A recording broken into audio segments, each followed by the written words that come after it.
तो दोस्तों आज तारीख हो गई है 26 जनवरी 2023 की, साथ ही में दिन है गुरुवार का। वहीं हिंदी तारीख है शुक्ला पंचमी और महीना चल रहा है माघ का। तो आइए बिना देर किए फटाफट से जानते हैं आज की ताज़ा खबरें और मुख्य समाचार। दोस्तों आज के मुख्य समाचार में आगे बढ़ने से पहले आज 26 जनवरी यानी कि गणतंत्र दिवस की मेरे और मेरी टीम की तरफ से हार्दिक शुभकामनाएं। आप सभी को हैप्पी रिपब्लिक डे। तो आइए बिना देर किए जानते हैं आज की पहली बड़ी खबर। दोस्तों आज के मुख्य समाचार की पहली बड़ी खबर आ रही है महंगाई को लेकर। दोस्तों शायद आप लोगों को पता होगा कि अभी खुला आटा 38 से 40 रुपए किलो मिल रहा है, वहीं ब्रांडेड आटा यानी कि पैकेट वाला आटा 45 से 55 रुपए प्रति किलो मिल रहा है। बताया गया आटे के ये दाम जनवरी 2022 के मुकाबले में 40% ज्यादा है। जानकारी के मुताबिक जनवरी 2022 में 1 किलो खुले आटे के लिए 25 से 27 रुपए देने पड़ते थे, हालांकि अभी 38 से 40 रुपए देने पड़ रहे हैं। वहीं ब्रांडेड आटा के लिए जनवरी 2022 में 38 से 40 रुपए प्रति किलो के हिसाब से देने पड़ते थे, हालांकि अभी 45 से 55 रुपए देना पड़ रहा है। इसी तरह से जनवरी 2022 में 1 किलो सूजी के लिए 24 से 26 रुपए देने पड़ रहे थे,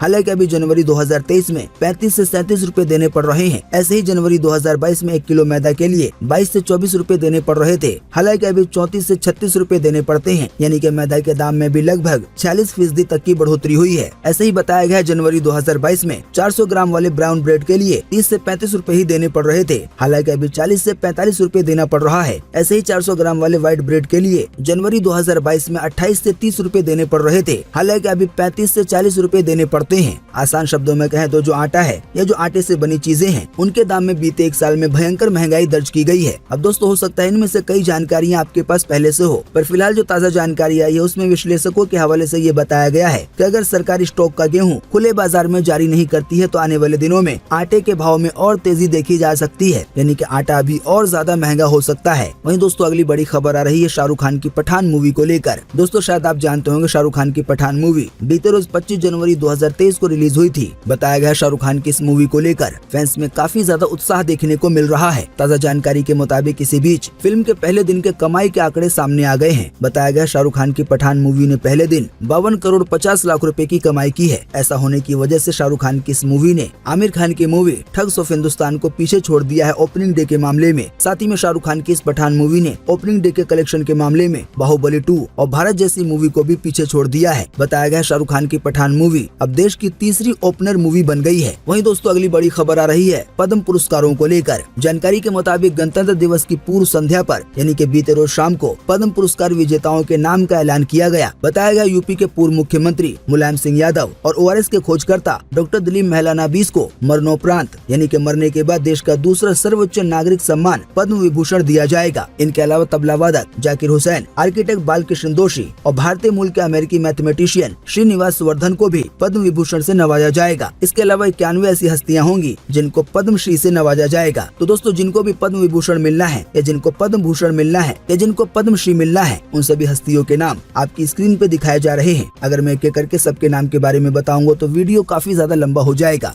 वहीं दोस्तों अगली बड़ी खबर आ रही है आज गणतंत्र दिवस के मौके पर प्री 4G फोन मिलने को लेकर। दोस्तों एनबीटी यानी कि नव भारत टाइम्स की तरफ से ये जानकारी साझा की गई है और बताया गया है कि टेलीकॉम कंपनी रिलायंस जियो अपने यूजर्स को एक खास ऑफर दे रही है जिसके तहत आप 4G फोन को बिल्कुल फ्री में घर ला सकते हैं। इसके साथ ही आपको 2 साल की वैधता वाला प्लान भी मिलेगा जिसमें आपको अनलिमिटेड कॉलिंग मिलेगी और इसके लिए आपको केवल 1999 रुपए देने होंगे। आसान शब्दों में कहें तो आपको केवल 1999 रुपए खर्च करने हैं। इसके बदले आपको मिलेगा एक जियो फोन और साथ ही उस फोन में आपको मिलेगी 2 साल के लिए अनलिमिटेड कॉलिंग। इसके अलावा मैसेज भेजने की भी सुविधा। साथ ही में आपको पूरे 2 साल के लिए 48 GB डेटा दिया जाएगा, यानी कि हर महीने के लिए आपको 1 GB डेटा दिया जाएगा। तो दोस्तों आप ज्यादा जानकारी के लिए और केवल 1999 रुपए में इन सभी फायदा का उठाने के लिए जियो की ऑफिशियल वेबसाइट को विजिट कर सकते हैं या फिर माई जियो ऐप पर जा सकते हैं। वहीं दोस्तों अगली बड़ी खबर आ रही है चीन की जासूसी को लेकर। जानकारी के मुताबिक चीन का जासूसी नेटवर्क दुनिया में इतना ज्यादा फैल चुका है कि वो ब्रिटेन जैसे देशों के करोड़ों लोगों की निजी जानकारियां चुटकियों में हासिल कर सकता है। बताया गया इसके लिए चाइना ने कोई जासूस नहीं रखे हैं, बल्कि फ्रिज, लैपटॉप, मोबाइल फोन या मिक्सर ग्राइंडर इसी तरह के जो घरेलू सामान होते हैं वही चाइना के लिए काफी है जासूसी करने के लिए। ताज़ा जानकारी के मुताबिक ब्रिटिश की सरकार ने एक लंबी जांच के बाद ये बताया है कि घर घर में इस्तेमाल हो रहे चीन के सामान में माइक्रोचिप लगी हुई है जिनके जरिए चीन निजी जानकारियां हासिल कर सकता है। यही नहीं, कारों में इस्तेमाल होने वाले पार्ट्स जो चीन से बनकर आते हैं उनमें भी जासूसी के लिए चिप लगाए गए हैं। इसी की वजह से ब्रिटिश की सरकार ने अपने मंत्रियों और नागरिकों को सतर्क किया है और कहा है कि आपके घर में लगा LED बल्ब भी चीन की जासूसी का उपकरण हो सकता है। इसलिए ये मामला सिर्फ निजता का नहीं बल्कि राष्ट्रीय सुरक्षा का है। तो दोस्तों जैसा कि आपने जाना चीन कैसी ऐसी हरकतें कर रहा है लोगों की जासूसी करने के लिए। चीन की इस हरकत पे आपका क्या कहना है? अगर आप कुछ कहना चाहते हैं तो अपना जवाब इसी वीडियो के नीचे कमेंट बॉक्स में लिख सकते हैं वीडियो को देखने के बाद। दोस्तों, अगली खबर के बारे में बताने से पहले आइए इनाम की घोषणा करते हैं। आप में से जो लोग नहीं जानते उन्हें सबसे पहले बता दें, अपने इस चैनल यानी कि सब कुछ सीखो जानो पर एक इनामी ऑफर शुरू किया था, जिसके तहत हमने अपने व्यूवर्स से कहा था कि जो भी यूजर हमारे मुख्य समाचार को बिना भगाए शुरू से अंत तक देखेगा, साथ ही में लाइक करेगा और व्हाट्सएप और फेसबुक वगैरह पे शेयर करेगा, तो हर गुरुवार के गुरुवार सभी यूजर में से किसी एक यूजर को रैंडमली चुना जाएगा।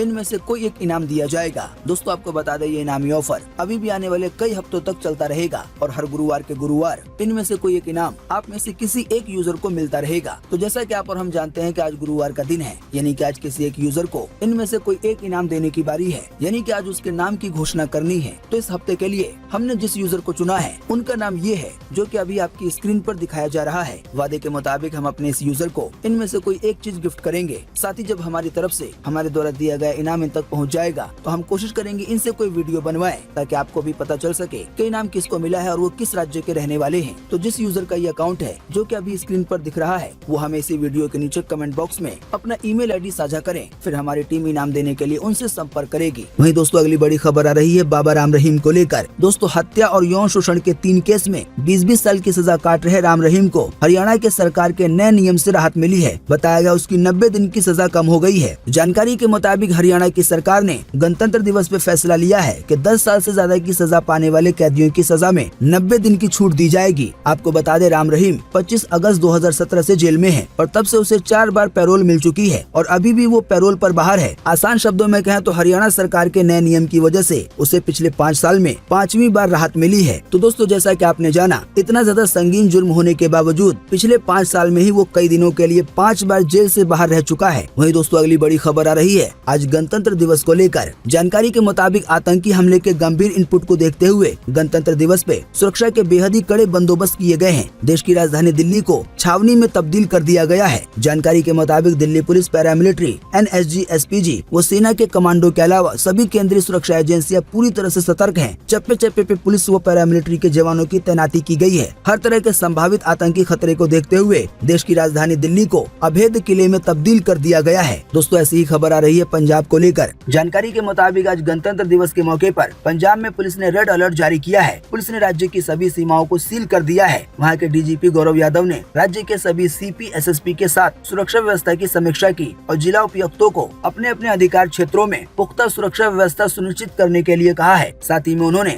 सभी थाना प्रभारियों और राजपत्रित अधिकारियों को गणतंत्र दिवस समारोह की समाप्ति तक फील्ड में रहने के निर्देश दिए हैं, यानी कि गश्त करते रहने के लिए कहा है, ताकि कोई अनहोनी घटना न हो। वहीं दोस्तों, अगली बड़ी खबर आ रही है सर्वाइकल कैंसर की स्वदेशी वैक्सीन को लेकर। ताज़ा जानकारी के मुताबिक देश को सर्वाइकल कैंसर के खिलाफ पहली स्वदेशी ह्यूमन पेपिलोमा वायरस वैक्सीन मिल गई है। देश के गृह मंत्री अमित शाह ने बीते रोज मंगलवार को इस वैक्सीन को लॉन्च किया। बताया गया इस वैक्सीन को जल्दी सरकारी प्रोग्रामों के जरिए उपलब्ध कराया जाएगा। दोस्तों, अगली बड़ी खबर आ रही है कंगना रनौत को लेकर। जानकारी के मुताबिक कंगना रनौत की ट्विटर पे वापसी हो गई है। उनका अकाउंट 2021 में सस्पेंड हो गया था, लेकिन अब फिर से उनके अकाउंट को रीस्टोर कर दिया गया है। कंगना ने खुद ट्वीट करके इस बात की जानकारी दी है। कंगना ने ट्वीट करके कहा है कि उन्हें दोबारा इस प्लेटफॉर्म पर आने में अच्छा लगा। वहीं दोस्तों, अगली बड़ी खबर आ रही है PM मोदी को लेकर बनी BBC डॉक्यूमेंट्री को लेकर। जानकारी के मुताबिक BBC documentary the Modi question की स्क्रीनिंग को लेकर अभी हाल ही में बीते मंगलवार को जवाहरलाल नेहरू यूनिवर्सिटी यानी कि JNU से उठा विवाद बीते बुधवार को जामिया मिल्लिया इस्लामिया यूनिवर्सिटी पहुंच गया। जामिया में विवादित डॉक्यूमेंट्री की स्क्रीनिंग को लेकर अब तक 7 छात्रों को हिरासत में लिया गया है। इन पर माहौल खराब करने के प्रयास का आरोप लगा है। दोस्तों, शायद आप जानते होंगे कि PM मोदी पे जो डॉक्यूमेंट्री बनाई है BBC ने, उसको भारत में बैन कर दिया गया है भारत सरकार की ओर से। हालांकि कई यूनिवर्सिटी में इसे जबरदस्ती चलाया जा रहा है। अभी हाल ही में बीते बुधवार को जामिया मिल्लिया इस्लामिया यूनिवर्सिटी में ऐसे ही करने की कोशिश की गई, हालांकि इसे रोक दिया गया। वहीं दोस्तों, अगली बड़ी खबर आ रही है मिस्र के राष्ट्रपति को लेकर। जानकारी के मुताबिक भारत के प्रधानमंत्री नरेंद्र मोदी ने बीते बुधवार को दिल्ली के हैदराबाद हाउस में मिस्र के राष्ट्रपति अब्देल फतेह अल सीसी से मुलाकात की। यहाँ दोनों के बीच कई मुद्दों पर चर्चा हुई। PM मोदी ने चर्चा के बाद कहा कि भारत और मिस्र दुनिया की सबसे पुरानी सभ्यताओं में से हैं। हमारे बीच कई हजारों सालों का रिश्ता है। साथ ही PM मोदी ने कहा 4000 साल पहले भी गुजरात के लोथल पोर्ट के जरिए भारत और मिस्र के बीच व्यापार होता था। हम आतंकवाद के मुद्दे पर साथ हैं, क्योंकि ये आतंकवाद मानवता के लिए बड़ा खतरा है। साथ ही PM मोदी ने बताया कि भारत ने इस साल अपनी G20 अध्यक्षता के दौरान मिस्र को गेस्ट देश के रूप में आमंत्रित किया है। आप नहीं जानते हैं तो आपको बता दें, आज गणतंत्र दिवस के मौके पर भी जो खास मेहमान हैं वो मिस्र के राष्ट्रपति हैं। हैं। वहीं दोस्तों अगली बड़ी खबर आ रही है सलमान खान की मूवी के टीजर को लेकर। दोस्तों सलमान खान के फैंस लंबे समय से बॉक्स ऑफिस पर सलमान खान की फिल्म का इंतजार कर रहे हैं। इसी बीच भाईजान की आने वाली फिल्म जिसका नाम है किसी का भाई किसी की जान, इसका टीजर रिलीज हो गया है। फिल्म के टीजर में सलमान खान जबरदस्त एक्शन करते हुए नजर आ रहे हैं। ऐसा लग रहा है ये मूवी साउथ की मूवी है। आप चाहें तो इसे यूट्यूब पर देख सकते हैं। आपको बता दें ये मूवी इस साल 2023 में ईद के मौके पर रिलीज होगी। वहीं दोस्तों अगली बड़ी खबर आ रही है रेलवे की संपत्ति को नुकसान पहुंचाने वालों को लेकर। जानकारी के मुताबिक रेलवे सुरक्षा बल यानी कि आरपीएफ ऑपरेशन रेलवे सुरक्षा के तहत बीते साल 2022 में रेलवे संपत्ति की चोरी के 6,492 मामले दर्ज किए गए, जिसमें 11,268 अपराधियों की गिरफ्तारी कर उनसे 7 करोड़ 37 लाख रुपए का सामान बरामद किया गया। साथ ही बताया गया है आरपीएफ के इसी ऑपरेशन के तहत कई सारे दलालों को भी गिरफ्तार किया गया। जानकारी के मुताबिक अभियान के जरिए 5,179 दलालों को गिरफ्तार किया गया है और इनके विरुद्ध 4,884 मामले दर्ज किए गए हैं, यानी कि बहुत सारे दलालों को कम कर दिया गया है। वहीं दोस्तों अगली बड़ी खबर आ रही है एयर इंडिया को लेकर। जानकारी के मुताबिक director general of civil aviation यानी कि डीजीसीए ने पैसेंजर्स के टिकट को लेकर नया निर्देश जारी किया है। नए नियमों के तहत अगर कोई एयरलाइन सर्विस कंपनी किसी पैसेंजर का टिकट डाउनग्रेड करती है, उसे बिना बताए उसका टिकट कैंसिल करती है या बोर्डिंग से इनकार करती है, तो उस एयरलाइन कंपनी को 30 से 75% तक की राशि रिफंड करनी होगी। बताया गया है ये नए नियम आने वाले 15 फरवरी से लागू होंगे। वहीं दोस्तों अगली बड़ी खबर आ रही है परीक्षा पे चर्चा को लेकर। जानकारी के मुताबिक पीएम मोदी से संवाद यानी कि बातचीत करने के लिए देश भर के छात्र छात्राओं में खूब उत्साह देखा जा रहा है। इस बात का अंदाजा इसी से लगाया जा सकता है कि परीक्षा पे चर्चा प्रोग्राम में शामिल होने के लिए 38 लाख छात्रों ने रजिस्ट्रेशन कराया है। केंद्रीय शिक्षा मंत्री धर्मेंद्र प्रधान के अनुसार इस साल पिछले साल की तुलना में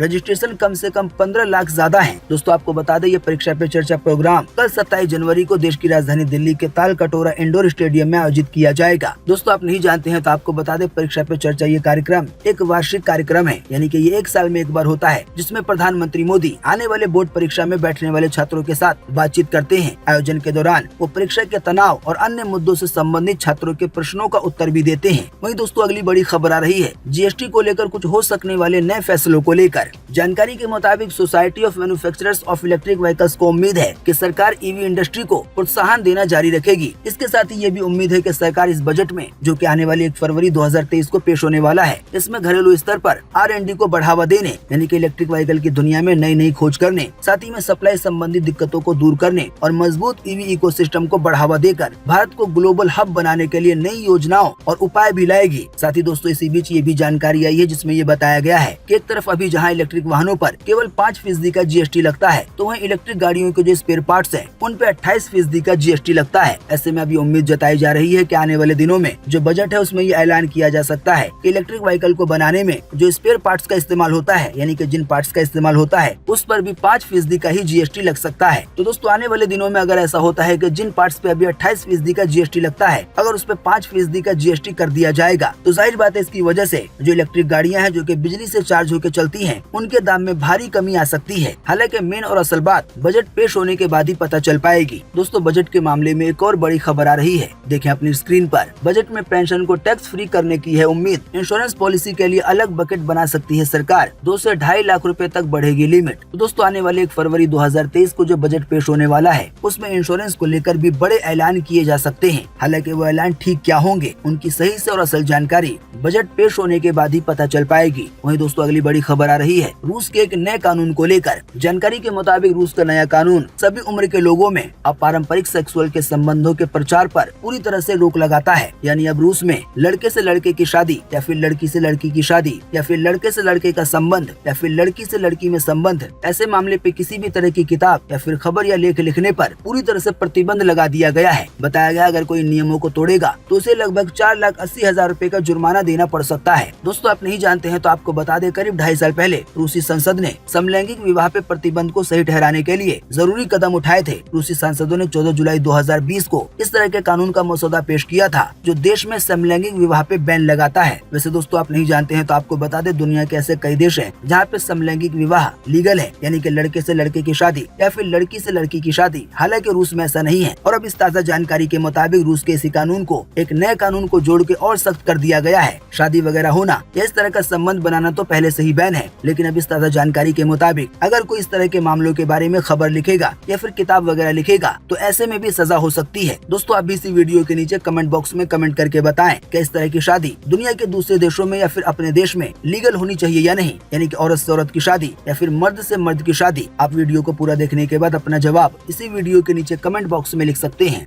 वहीं दोस्तों अगली बड़ी खबर आ रही है 5 दिन के लॉकडाउन लगने को लेकर। जानकारी के मुताबिक नॉर्थ कोरिया की राजधानी प्योंगयांग में 5 दिन का लॉकडाउन लगाया गया है। बताया गया है यहाँ नागरिकों में एक ऐसी बीमारी फैल रही है जिससे सांस लेने में तकलीफ हो रही है। हालांकि इस रिपोर्ट को लेकर कोरोना वायरस का जिक्र नहीं किया गया है, पर आशंका यही जताई जा रही है कि ऐसा कोरोना वायरस की वजह से हो रहा है। लेकिन जो इससे जुड़ी रिपोर्ट आई है उसमें कोरोना का जिक्र नहीं किया गया है, केवल बताया गया है कि एक ऐसी बीमारी फैल रही है जिसकी वजह से वहाँ के लोगों को सांस लेने में तकलीफ हो रही है। इसी की वजह से वहाँ पे 5 दिन का लॉकडाउन लगा दिया गया है। वहीं दोस्तों अगली बड़ी खबर आ रही है कोरोना वायरस को लेकर। दोस्तों आप नहीं जानते हैं तो आपको बता दें, दुनिया के कई हिस्सों में कोरोना के मामले तेजी से बढ़ रहे हैं। इनमें चीन, जापान, रूस, साउथ कोरिया, फ्रांस और अमेरिका जैसे देश शामिल हैं। इसी बीच हांगकांग यूनिवर्सिटी की एक नई रिसर्च के मुताबिक चीन की राजधानी बीजिंग की 92% आबादी जनवरी के इस आखिरी तक कोरोना से संक्रमित हो जाएगी। आपको बता दें चीन की राजधानी की जनसंख्या 2 करोड़ 20 लाख है। दोस्तों ये बात सुनने में ही दहशत पैदा करती है कि किसी भी शहर की 92% आबादी कोरोना से संक्रमित हो जाए और केवल 8% बचे। आप सोच सकते हैं ऐसे शहर का क्या हाल होगा। पूरी 92% आबादी कोरोना को ठीक करने के लिए यहाँ वहाँ परेशान होगी। आइए दोस्तों अब अगली खबर में जानते हैं कोरोना वायरस का ताज़ा अपडेट अपने देश को लेकर। तो भारत सरकार के अपने पोर्टल MyGov.in के मुताबिक बीते रोज लगभग 24 घंटे में 102 नए मरीज मिले हैं देश भर में। साथ ही इसी दौरान 111 लोग ठीक हुए हैं कोरोना वायरस से।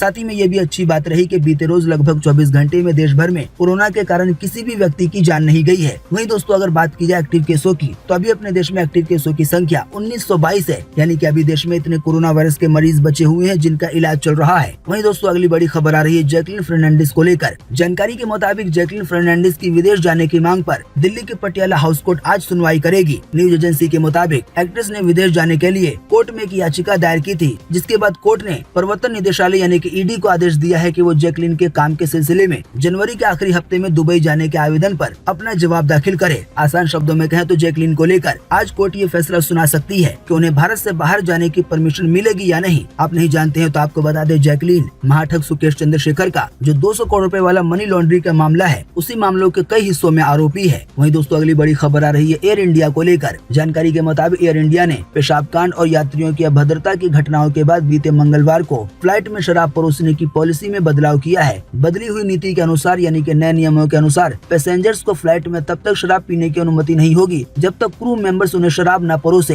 वहीं दोस्तों अगली बड़ी खबर आ रही है एक गैंग रेप की कोशिश को लेकर। जानकारी के मुताबिक बिहार की पूर्णिया में बीते मंगलवार की रात चलती बस में एक टीचर से गैंग रेप की कोशिश की गई। टीचर की उम्र लगभग 35 साल बताई गई है। बताया गया बस के अंदर 6 युवकों ने पहले उसके साथ अश्लील हरकतें की। थोड़ी देर में जब वो लड़के रेप की कोशिश करने लगे तो टीचर खुद को बचाने के लिए चलती बस की खिड़की से कूद गई। सुबह 6 बजे लोगों को वो सड़क के किनारे गंभीर हालत में मिली। लोगों की सूचना पे पुलिस ने उसे गंभीर हालत में अस्पताल में भर्ती कराया। महिला टीचर ने साथ ही में ये भी बताया कि उसने बचाने की आवाज लगाई तो ड्राइवर ने बस को रोकने की जगह स्पीड बढ़ा दी। वहीं दोस्तों अगली बड़ी खबर आ रही है हिमाचल दिवस को लेकर। जानकारी के मुताबिक हिमाचल प्रदेश में हिमाचल दिवस को लेकर आयोजित एक समारोह में मुख्यमंत्री सुखविंदर सिंह सुक्खू ने घोषणा की है कि प्रदेश में 500 मेगावाट की सौर योजनाएं स्थापित की जाएंगी। आने वाले वित्तीय वर्ष से इस पे काम शुरू किया जाएगा। साथ ही हिमाचल प्रदेश के मुख्यमंत्री ने ये भी कहा कि नई निवेश नीति बनाई जाएगी जिसके तहत युवाओं को रोजगार शुरू करने के लिए बिना ब्याज के लोन दिया जाएगा। तो दोस्तों हिमाचल प्रदेश के युवाओं के लिए ये एक बड़ी खबर आ रही है जिसमें ये बताया गया है कि रोजगार शुरू करने के लिए बिना ब्याज लोन दिया जाएगा। उम्मीद करते हैं इससे आपको काफी कुछ जानकारी मिली होगी।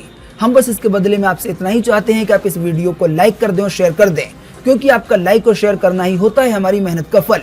वीडियो देखने के लिए आपका बहुत बहुत धन्यवाद। Thanks for watching.